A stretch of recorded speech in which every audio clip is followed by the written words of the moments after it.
Livro Uma Vida com Propósitos, de Rick Warren. Dia 39. Equilibrando sua vida. Portanto, vivam com o devido senso de responsabilidade, não como homens que não conhecem o significado da vida, mas como aqueles que o conhecem. Efésios capítulo 5, versículo 15. Não permitam que os erros dos ímpios levem vocês pelo caminho errado e façam vocês perderem o equilíbrio. 2 Pedro, capítulo 3, versículo 17. Bem-aventurados os equilibrados, pois subsistirão mais do que todos.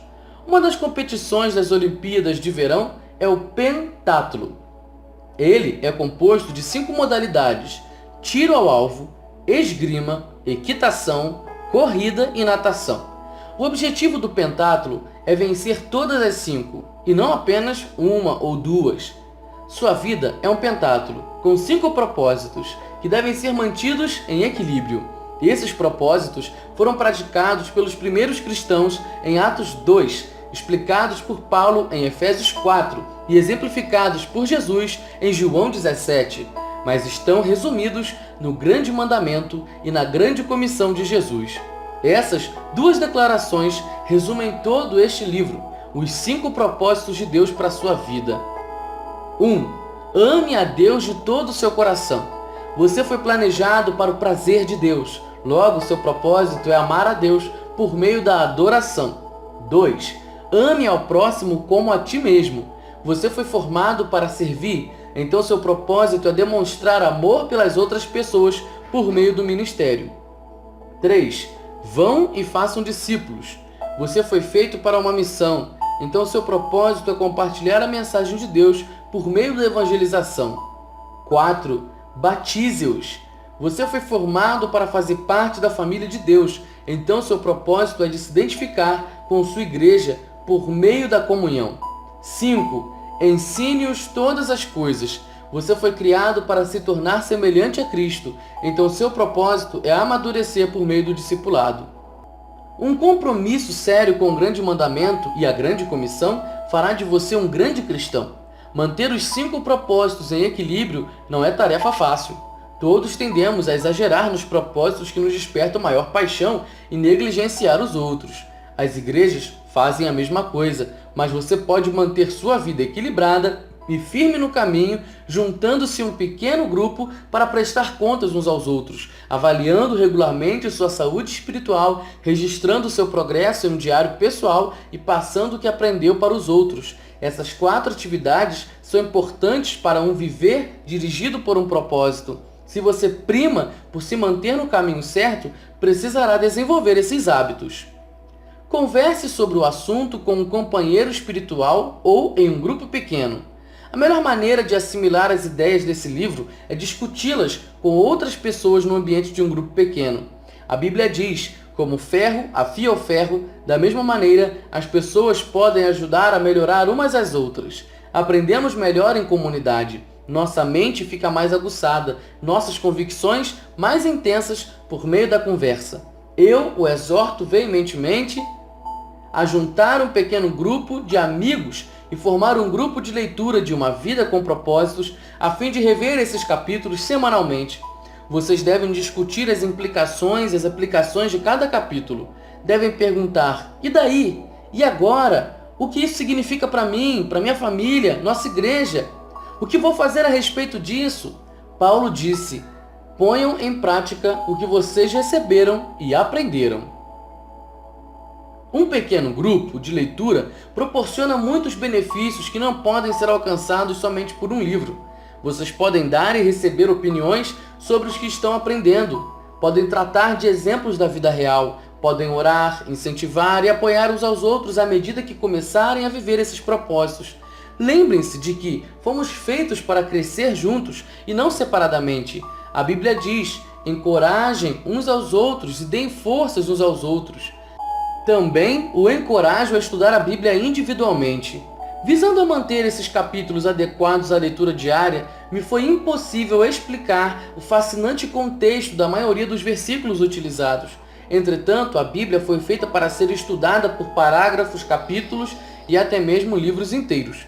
O meu livro pode ajudá-lo a realizar estudos indutivos.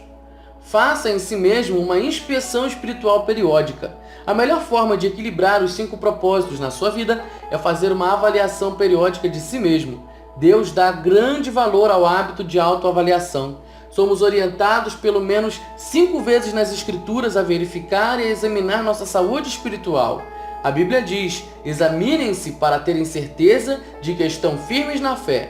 Não se desviem, achando que tudo está garantido. Realizem em si mesmos exames regulares. Testem-se. Se falharem no teste, façam algo a respeito. Para manter a saúde física, você precisa de exames regulares com o médico para que possa avaliar seus sinais vitais: pressão sanguínea, temperatura, peso e assim por diante. Para a sua saúde espiritual, você precisa verificar regularmente os 5 sinais vitais da adoração, comunhão, crescimento do caráter, ministério e missão.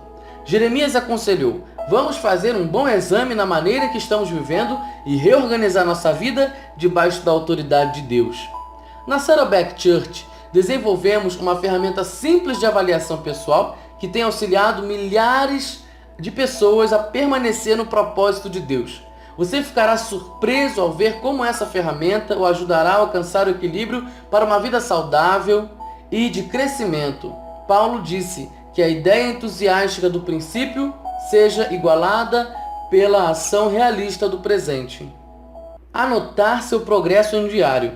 A melhor forma de consolidar seu progresso no cumprimento dos propósitos de Deus para a sua vida é manter um diário espiritual. Não se trata do registro de acontecimentos, mas de lições de vida que você não gostaria de esquecer. A Bíblia diz: por isso é preciso que prestemos maior atenção ao que temos ouvido para que jamais nos desviemos. Podemos nos lembrar do que registramos. Escrever ajuda a esclarecer o que Deus está fazendo na sua vida. Delson Trotman costumava dizer: os pensamentos se desembaraçam quando passam pelos nossos dedos. A Bíblia traz vários exemplos em que Deus manda as pessoas manterem um diário espiritual. Ela diz: conforme a orientação do Senhor, Moisés manteve um registro de seu progresso. Não lhe deixa contente o fato de Moisés ter obedecido a orientação de Deus de registrar a jornada espiritual de Israel? Se ele fosse preguiçoso, nos seriam subtraídas as poderosas lições de vida presentes no livro do Êxodo. Embora seja improvável que seu diário espiritual seja tão amplamente lido como o de Moisés, ele ainda é importante. A Nova Versão Internacional diz: por ordem do Senhor, Moisés registrou as etapas da jornada deles. Sua vida é uma jornada, e uma jornada merece um diário. Espero que você escreva sobre as fases de sua jornada espiritual ao ter uma vida dirigida por propósitos. Não anote apenas o que for agradável. Tal qual fez Davi, registre suas dúvidas, temores e lutas com Deus. Nossas maiores lições vêm do sofrimento, e a Bíblia diz que Deus mantém um registro de nossas lágrimas. Sempre que ocorrer um problema, lembre-se de que Deus nos utiliza para cumprir todos os 5 propósitos para a sua vida. Os problemas o forçam a atentar para Deus, trazem-no para uma comunhão mais íntima com os outros, constroem um caráter semelhante ao de Cristo, lhes fornecem um ministério e lhe provém um testemunho. Todo problema é dirigido por propósitos. Bem no meio de uma experiência sofrida, o salmista escreveu que isso fique escrito para que os nossos descendentes saibam o que o Senhor Deus fez e para que o louvem aqueles que ainda vão nascer.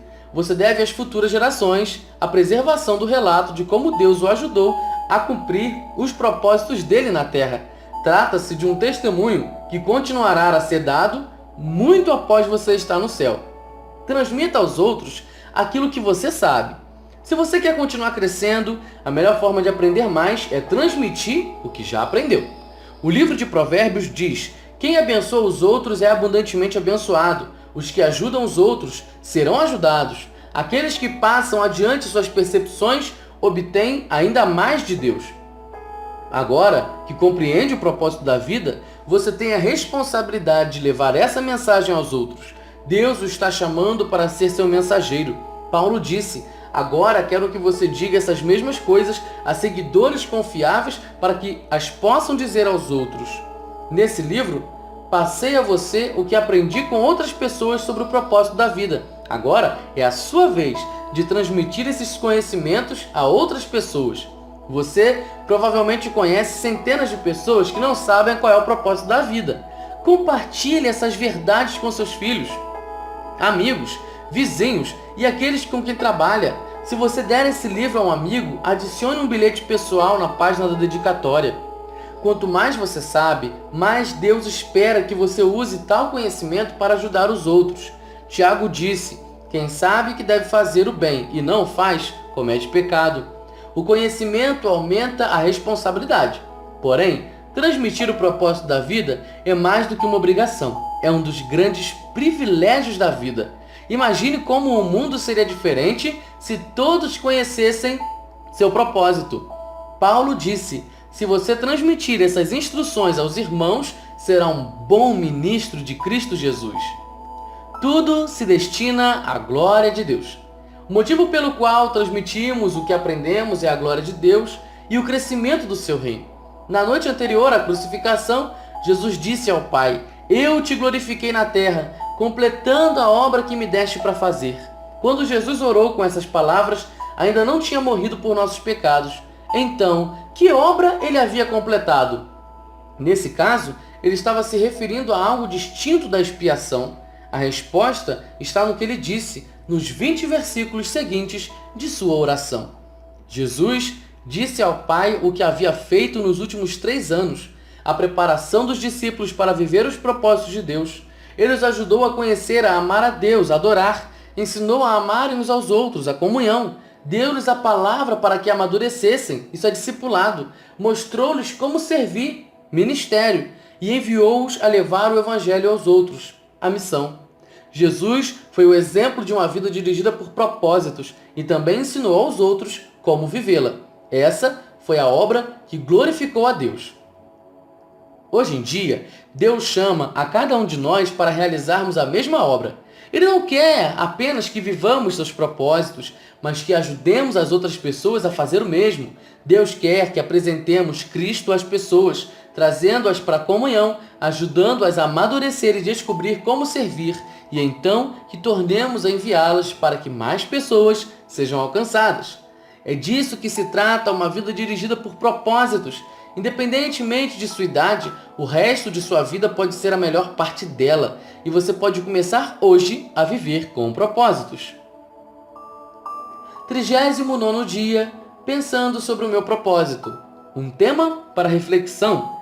Bem-aventurados sejam os equilibrados. Um versículo para memorizar. Portanto, vivam com o devido senso de responsabilidade, não como homens que não conhecem o significado da vida, mas como aqueles que o conhecem. Efésios capítulo 5, versículo 15. Uma pergunta para meditar. Quais das 4 atividades vou iniciar para permanecer no caminho e equilibrar os 5 propósitos de Deus para a minha vida? Voz, Daniel Moura de Paula.